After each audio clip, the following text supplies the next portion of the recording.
সব ক্যাডারের জন্য সমান সুযোগ ও মর্যাদা নিশ্চিত করার দাবি তুলেছেন অবসরপ্রাপ্ত ২৫ ক্যাডারের কর্মকর্তারা। ২৫ অক্টোবর ঢাকা রিপোর্টার্স ইউনিটিতে বৈষম্য বিরোধী অবসরপ্রাপ্ত ২৫ ক্যাডার সমন্বয় পরিষদের আয়োজিত সংবাদ সম্মেলনে এই দাবি জানানো হয়।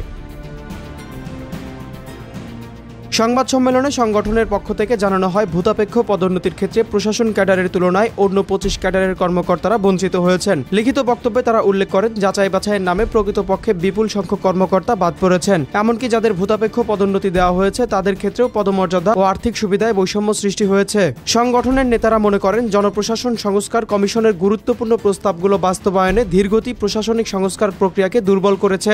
জীবন অবাক না করলে কে করবে? 28% মিল্ক ফ্যাটের অবাক করার সাথে ফ্রেশ মিল্ক পাউডার, জীবন অবাক করুক প্রতিদিন। এ প্রসঙ্গে বক্তারা বলেন, কমিশনের সুপারিশে 3টি পৃথক সরকারি কর্ম কমিশন গঠন এবং হিসাব বিভাগকে নিরীক্ষা বিভাগ থেকে আলাদা করার বিষয়টি প্রশাসনিক জবাবদিহিতা ও আর্থিক শৃঙ্খলার জন্য ঝুঁকিপূর্ণ।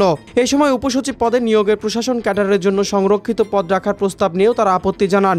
নিয়োগ নীতির বৈষম্য নিয়ে বক্তারা বলেন, উপসচিব পর্যায়ে কোটা প্রথা বাতিল করে সকল ক্যাডারের কর্মকর্তাদের পরীক্ষার মাধ্যমে নিয়োগ নিশ্চিত করতে হবে। সংগঠনের পক্ষ থেকে অভিযোগ করা হয়, প্রশাসন ক্যাডারের প্রভাব ও কর্তৃত্বপরায়ণ মনোভাবের কারণেই সরকারি সেবায় দীর্ঘদিন ধরে অসমতা রয়ে গেছে। এ বিষয়ে সংগঠনের নেতারা বলেন, এই বৈষম্য দূর করতে হলে জনপ্রশাসন সংস্কার কমিশনের গুরুত্বপূর্ণ সুপারিশগুলো দ্রুত বাস্তবায়ন করতে হবে এবং প্রয়োজনীয় অধ্যাদেশ জারি করতে হবে।